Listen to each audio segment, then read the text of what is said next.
আসসালামু আলাইকুম প্রিয় এসএসসি 26 তোমাদের সকলকে স্বাগত জানাচ্ছি আজকের ক্লাসে।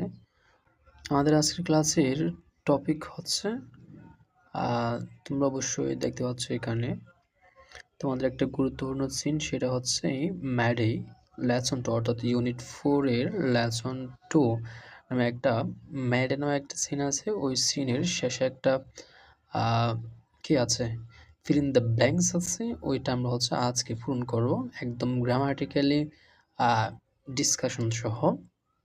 তাহলে এখানে তোমরা দেখতে পাচ্ছ প্রথমে সি নাম্বারে দেখতে পাচ্ছ fill in the blanks with the verbs given in the box. অর্থাৎ তোমাদের যে নিচে তোমরা ফিল ইন দ্য ব্ল্যাঙ্কসটা দেখতে পাচ্ছ, এটা পূরণ করতে বলছে with the verbs given in the box. অর্থাৎ এই যে এখানে যেগুলো ভার্ব দেখতে পাচ্ছ, এই ভার্বগুলো দিয়ে হচ্ছে এই ফিল ইন শূন্যস্থানটা পূরণ করতে বলছে। এরপর বলছে হচ্ছে ফুট দেম ইনটু দেয়ার কারেক্ট ফর্মস। অর্থাৎ এই যে ভার্বগুলো দেওয়া আছে, এই ভার্বগুলোর রাইট ফর্ম ভার্বে নিয়ে যেতে হবে। অর্থাৎ সেন্টেন্স অনুসারে এই যে এখানে যে সেন্টেন্সগুলো দেখতে পাচ্ছ, এই সেন্টেন্স অনুসারে তোমার এই ভার্বগুলোকে বসাতে হবে। অর্থাৎ এক কথাই বলা হচ্ছে এখানে রাইট ফর্ম অফ ভার্বস। তাহলে দেখা যাক এখানে শুরুতেই কি দেওয়া আছে। শুরুতেই দেওয়া আছে Tania is a poor garment worker. অর্থাৎ তানিয়া হচ্ছে একজন খুব দরিদ্র কি গার্মেন্ট ওয়ার্কার অর্থাৎ শ্রমিক, গার্মেন্টে কাজ করে তিনি। এরপর আমরা দেখতে পাচ্ছি she dash in a big garment factory in Gazipur. এরপর দেখতে পাচ্ছি এখানে শি, এরপর হচ্ছে ড্যাশ, এরপর হচ্ছে in a big garment factory in Gazipur. আমি এটার বাংলা অর্থ বলছি, এরপর এখান থেকে আমরা শব্দ খুঁজব। শি অর্থাৎ সে হচ্ছে গাজীপুরের বিখ্যাত অর্থাৎ বড় একটা গার্মেন্ট ফ্যাক্টরিতে কি করে থাকে, কাজ করে থাকে। তাহলে এইখানে কাজ করে, এটা হচ্ছে গ্যাপ আছে, তাইলে এখান থেকে আমরা খুঁজবো হচ্ছে কাজ করার ইংরেজি কি। কাজ করার ইংরেজি হচ্ছে ওয়ার্ক। তাইলে এইখানে বসবে কি ওয়ার্ক। এখন এখানে আছে শুধু ওয়ার্ক, WORK ওয়ার্ক, কিন্তু এই সেন্টেন্সে শি ওয়ার্ক, এখানে দেখতে পাচ্ছি আমরা সাবজেক্ট হচ্ছে শি অর্থাৎ third person singular. Third person যদি সিঙ্গুলার হয় তাহলে ভার্বের সাথে অবশ্যই এস বা ইএস কি হবে, এস বা ইএস বসবে ভার্বের সাথে। তাহলে এইখানে কি হবে, ওয়ার্কস হবে অবশ্যই, তাইলে এখানে হবে ওয়ার্কস হবে। তাইলে এরপরে গিয়াতে যাই আমরা। She dash in a slum with a few fellow workers. অর্থাৎ শি মানে হচ্ছে এখানে তানিয়া হচ্ছে কিছু অর্থাৎ অল্প সংখ্যক তার সহকর্মীদের নিয়ে কি করেছিল, কাজ করা শুরু করেছিল। তাহলে এইখানে হচ্ছে শি এর প্লাস হচ্ছে ড্যাশ, এখানে শিটা হচ্ছে তোমার থার্ড পারসন সিঙ্গুলার, আবার বললাম থার্ড পারসন সিঙ্গুলার। তাহলে থার্ড পারসন সিঙ্গুলারের সাথে অবশ্যই ভার্বের সাথে বা অর্থাৎ ভার্বের পরে অ্যাস বা ইউ যুক্ত হয়। তাহলে এইখানে হচ্ছে আমি অর্থটা বলে দিচ্ছি। এখানে স্লাম মানে হচ্ছে তোমার এক ধরনের মানে সর্বনিম্ন স্তরে স্তরে কি করতো, কাজ করতো। আচ্ছা, এখন দেখা যাচ্ছে এখানে শির পর আছে হচ্ছে ড্যাশ, তো ড্যাশের পরে আমাদের ড্যাশের উপর আমাদের একটা ভার্ব বসাতে হবে, সেটা হচ্ছে যেহেতু এখানে অর্থ আসতেছে কি, সে একজন মানে সর্বনিম্ন স্তরের কর্মী হিসেবে তার কিছু সহপাঠীদের সাথে কাজটা শুরু করেছিল, অর্থাৎ গার্মেন্টের কাজটা শুরু করেছিল। তাহলে শুরু করার ইংরেজি হচ্ছে অবশ্যই বিগিন। এখানে আছে হচ্ছে শুধুমাত্র বিগিন, কিন্তু এখানে তো বিগিন বসবে না, এখানে বসবে হচ্ছে ভার্বের সাথে এস বা ইএস যুক্ত হয়ে। তাহলে ভার্বের সাথে এস বা ইএস যুক্ত হলে কি হবে, বিগিনস হবে। তাইলে কি হবে, বিগিনস হবে। তাহলে এখানে শুধুমাত্র একটা এস কি হবে, যুক্ত হবে। তাহলে she begins in a slum with a few fellow workers. এরপর দেখা যাচ্ছে she works in 8 hours a day on a monthly salary of taka শুধুমাত্র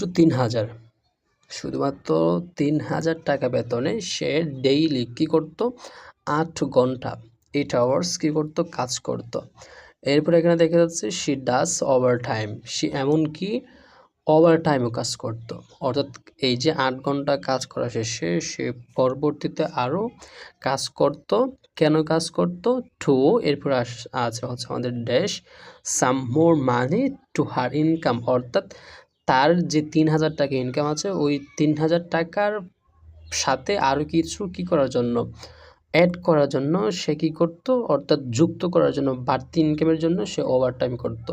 তাহলে এইখানে কি বসবে? She does overtime to add, তাহলে টু অ্যাড বসবে এখান থেকে। She does overtime to add some more money to her income, অর্থাৎ সে ওভার টাইম করতো কেন? টু অ্যাড, যুক্ত করার জন্য, সাম মোর, আরও কিছু যুক্ত করার জন্য, মানি টাকা, টু হার ইনকাম, তার ইনকামের পাশাপাশি বা তার ইনকামের সাথে। তাহলে এরপর দেখা যাচ্ছে এখানে দেখো এখানে কোনো কিন্তু কি হবে না, পরিবর্তন হবে, কারণ এটা হচ্ছে ইনফিনিটিভ হবে। আমরা জানি হচ্ছে টু এর পরে অবশ্যই হচ্ছে B1 বসে, টু এর পরে অবশ্যই B1 বসবে।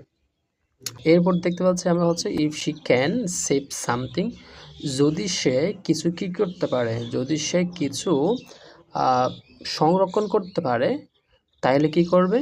শি, এরপর আছে হচ্ছে dash is two her father two family.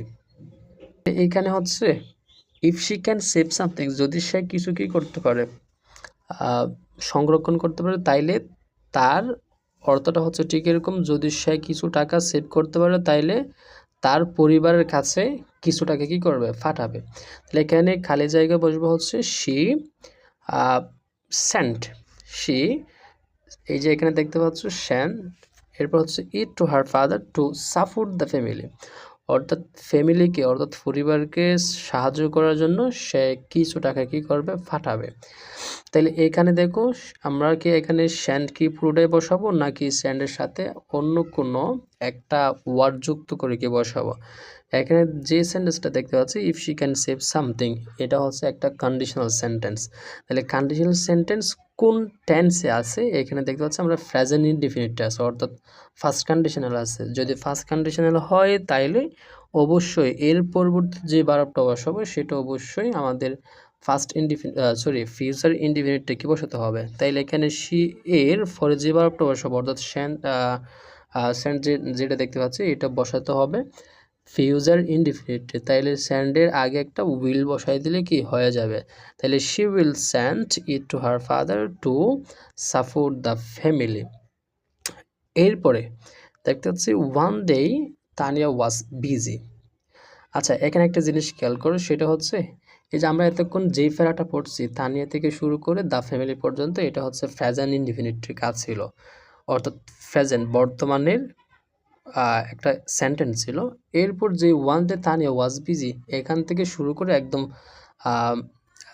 শূন্যস্থানের শেষ পর্যন্ত দেখা যাচ্ছে হ্যাপেন্ড, অর্থাৎ এটা পুরোটা হচ্ছে ফাস্টের কাজ, অর্থাৎ অতীতের কথা বলতেছে। তাইলে আমাদের যে ভার্বগুলো বসাতে হবে অবশ্যই এখানে আমাদের দেখে শুনে সেন্টেন্স অনুসারে কী করতে হবে? বসাতে হবে। তাহলে এইখানে দেখতে পাচ্ছি one day Tania was busy, Tania এক সময় অর্থাৎ একটা দিন বা কোনো একটা দিন কী ছিল? বিজি ছিল। কেন বিজি ছিল?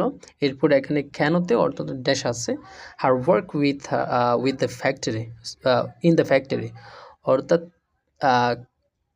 তার কোথায়? ফ্যাক্টরিতে কি হচ্ছিল? কাজ করার জন্য বা কাজ করতে করতে বিজি হয়ে গেছে, এমনটাই অর্থ দিচ্ছে।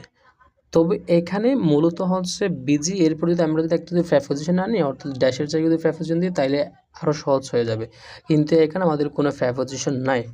আমাদের এখানে কোনো ভার্বের মধ্যে কোনো প্রেপোজিশন দেখতে পাচ্ছেন, এখানে সবগুলো হচ্ছে ভার্ব, সেই জন্য এখানে প্রেপোজিশন আনতে পারবো না। যদি প্রেপোজিশন দিই তাইলে এমনি কিন্তু সেন্টেন্সটা আরও সুন্দর হয়। One day Tania was busy with her, আমরা যদি এখানে ড্যাশের মধ্যে যদি উইথ দিই, with her work in the factory, অর্থাৎ তার কাজ নিয়ে ফ্যাক্টরিতে তানিয়া কী ছিল? খুবই বিজি ছিল। কিন্তু এখানে আমরা উইথ দিতে পারবো না, এখানে দিতে হবে ডুইং অথবা টু ডু। তাহলে কী হবে? One day Tania was busy to do her work with the factory, অথবা হবে one day Tania was busy doing her work in the factory. এখানে একটা সেন্টেন্সের স্ট্রাকচার হচ্ছে যদি কোনো, অর্থাৎ একটা ভার্বের পর একটা ভার্বের পর যদি অন্য কোনো বা দ্বিতীয় কোনো ভার্ব যদি আনতে চাই তাইলে ওই ভার্বের সাথে আইন যুক্ত করতে হবে অথবা ইনফিনিটিভ করে ফেলতে হবে। তাহলে এই যে এখানে আমরা যে ডু ভার্বটা বসাবো এই ডুটা হবে টু প্লাস বি1 অথবা ডুইং হয়ে যাবে। এরপর দেখতে পাচ্ছি আমরা সাডেনলি হঠাৎ করে শি কি করলো সামওয়ান শির পর দেখতে পাচ্ছি dash someone shouting fire fire, অর্থাৎ হঠাৎ করে একদিন কি করলো সে শুনতে পাইলো সামওয়ান শাউটিং ফায়ার ফায়ার, অর্থাৎ আগুন আগুন বলা একটা কি চিৎকারকে সে শুনতে পাইলো। তো এইখানে কালি করে কি বসবে সাডেনলি হঠাৎ করে শি, অবশ্যই কি হবে শোনার ইংরেজি হচ্ছে এখানে যে ভার্বটা দেওয়া আছে সেটা হচ্ছে হেয়ার, হেয়ার মানে হচ্ছে শোনা, কিন্তু আমরা এখানে হেয়ার অর্থাৎ হেয়ার ভার্বটা হচ্ছে প্রেজেন্ট ইনডিফিনিটে, আমরা কিন্তু এখানে প্রেজেন্টে বসাতে পারবো না কারণ এই ফেরাটাই হচ্ছে মূলত ফার্স্টে, তাইলে আমাদের অবশ্যই ভার্বটা হেয়ারটা ফার্স্টে নিয়ে যেতে হবে। Suddenly she her someone shouting fire fire, অর্থাৎ এখানে আর যেটা আছে আর উপরে একটা ডি দিলে হয়ে যাবে, ফার্স্ট ইনডিফিনিটে চলে আসবে। এরপর দেখতে পাচ্ছি আমরা the workers were panic stricken and every one, এরপর দেখতে পাচ্ছি dash to rush to the stairs, অর্থাৎ যখন ফায়ার ফায়ার আগুন বলে সবাই কি করলো চিৎকার করলো তখন হচ্ছে দ্য ওয়ার্কার্স অর্থাৎ শ্রমিকরা কি করলো ওয়ার প্যানিক স্ট্রাইকেন মানে হচ্ছে আতঙ্কিত হয়ে যাওয়া, প্যানিক স্ট্রাইকেন অ্যান্ড এভরিওয়ান প্রত্যেকে কি করলো প্রত্যেকে হচ্ছে two rush to the stair, অর্থাৎ প্রত্যেকে সিঁড়ি, স্টেয়ার্স মানে হচ্ছে এখানে সোফান, সোফান মানে হচ্ছে সিঁড়ি, অর্থাৎ সবাই সিঁড়িতে কি নেমে আসলো বিট করলো, টু রাশ মানে হচ্ছে বিট করা, অর্থাৎ সবাই একসাথে কী করলো আতঙ্কিত হয়ে যখন আগুনের কথা শুনতে পায় আগুনের চিৎকার যখন শুনতে পায় তখন কি নেমে আসে সিঁড়িতে। এখন খালি জায়গায় কী বলবি সেটা হচ্ছে মেন কথা এভরিওয়ান, এভরিওয়ান এখানে ভার্ব দেখতে পাচ্ছি ট্রেড, হ্যাঁ এখানে একটা ভার্ব দেখতে পাচ্ছি ট্রেড, এইটার অর্থ মানে হচ্ছে মানে পা দিয়ে বা পদধ্বনি করা, হ্যাঁ বা পা দিয়ে চালিত করা, অর্থাৎ তারা পা দিয়ে হচ্ছে অর্থাৎ হাঁটতে হাঁটতে হাঁটতে হাঁটতে কোথায় চলে আসে সিঁড়িতে চলে আসে, তাহলে এভরিওয়ান ট্রেডেড, এভরিওয়ান অর্থাৎ এইখানে তো প্রেজেন্টেন্স কি হবে না এখানে একটা ইডি যুক্ত হবে, ইডি যুক্ত হয়ে ট্রেডেড হবে, traded through rush to the stairs, সবাই হাঁটতে হাঁটতে কোথায় চলে আসে সিঁড়িতে চলে আসে। There were not enough staircases in the factory building, অর্থাৎ যে যতগুলো শ্রমিক আছে সবগুলো শ্রমিকের জন্য হচ্ছে ওই সিঁড়িটা কি হচ্ছে না কুলাচ্ছে না, জায়গা সংকলন হচ্ছে সেটা বলতেছে, অর্থাৎ ওই ফ্যাক্টরিতে ততটা জায়গা নেই, সেজন্য কি হলো সাম ওয়ার্কার্স কিছু শ্রমিক কি করলো were dash under the fault and others were injured in some other ways, এখানে বলছে তাই মানে হচ্ছে তাই সাম ওয়ার্কার্স কিছু কর্মী ওয়ার কি হলো ড্যাশ এরপর আন্ডার দ্য ফোর অর্থাৎ ফায়ার নিচে চলে গেছে অ্যান্ড আদার্স ওয়ার ইনজুর্ড কি হয়ে গেল তারা হচ্ছে মানে ইনজুর্ড মানে কি হওয়া, ইনজুর্ড মানে হচ্ছে আহত হওয়া, তারা আহত হয়ে গেল ইন সাম আদার ওয়ে অন্য যে কোনোভাবে তারা কী হয়ে গেল আহত হয়ে গেল। এখন খালি করে কি বসবে খালি করে বসবে সাম ওয়ার্কার্স ওয়ার, তাই কিছু কর্মী ওয়ার, এখানে যে ভার্বটা দেখতে পাচ্ছি এখানে আর কয়টা ভার্ব আছে এখানে মাত্র আর বাকি ভার্ব আছে হচ্ছে দুইটা ভার্ব বাকি আছে, একটা হচ্ছে লিপ আর একটা হচ্ছে অ্যারাইভ, অ্যারাইভ মানে হচ্ছে পৌঁছা, লিপ মানে হচ্ছে বাঁচা বা থাকা, তাহলে এইখানে আমাদের বসাতে হবে অবশ্যই কি লিপটা, তাহলে সাম ওয়ার্কার্স ওয়ার লিফট হবে LIVE এরপরে একটা শুধুমাত্র ডি যুক্ত হবে, একটা ডি যুক্ত হয়ে লিফট হয়ে যাবে, some workers were lift under the fort, অর্থাৎ কিছু কর্মী ফায়ার নিচে কি চলে যায় বা ফায়ার নিচে থেকে যায়, অ্যান্ড আদার্স ওয়ার ইনজুর্ড আহত হয় ইন সাম আদার ওয়েজ অন্য যে কোনোভাবে, ইন সাম আদার ওয়েজ মানে হচ্ছে অন্য যে কোনোভাবে তারা কি হয়ে যায় আহত হয়ে যায়। এরপর দেখতে পাচ্ছি আচ্ছা এখানে আরেকটা কথা সেন্টেন্সের স্ট্রাকচার হচ্ছে এই যে এখানে একটা অ্যান্ড দেখতে পাচ্ছ না অ্যান্ড, তো তো এন্ডের আগে আমাদের যেই সেন্টেন্সটা যেই টেন্সে থাকবে আমাদের এর পরবর্তী সেন্টেন্সটা আমাদের ওই টেন্সে কী করতে হবে, লিখতে হবে।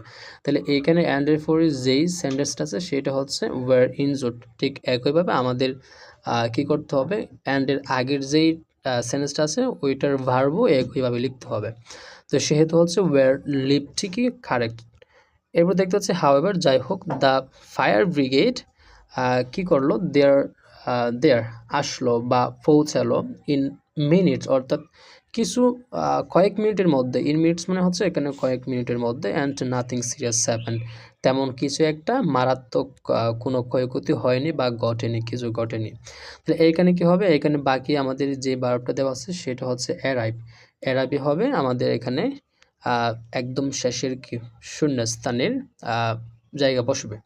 হাউএভার, যাই হোক, দ্য ফায়ার ব্রিগেড অর্থাৎ আগুন নিবানোর কর্মীরা হচ্ছে কি করলো, অ্যারাইভ পৌঁছালো। এখানে তো অ্যারাইভ বসবে না, অ্যারাইভড হবে, অর্থাৎ ইডি যুক্ত হবে, ফার্স্ট টেন্সে চলে আসবে অ্যারাইভড দেয়ার, অর্থাৎ সেখানে পৌঁছায় ইন মিনিটস, মিনিটের মধ্যে, অর্থাৎ কয়েক মিনিটের মধ্যেই। অ্যান্ড নাথিং সিরিয়াস হ্যাপেন, তেমন কোনো কিছু একটা ঘটেনি।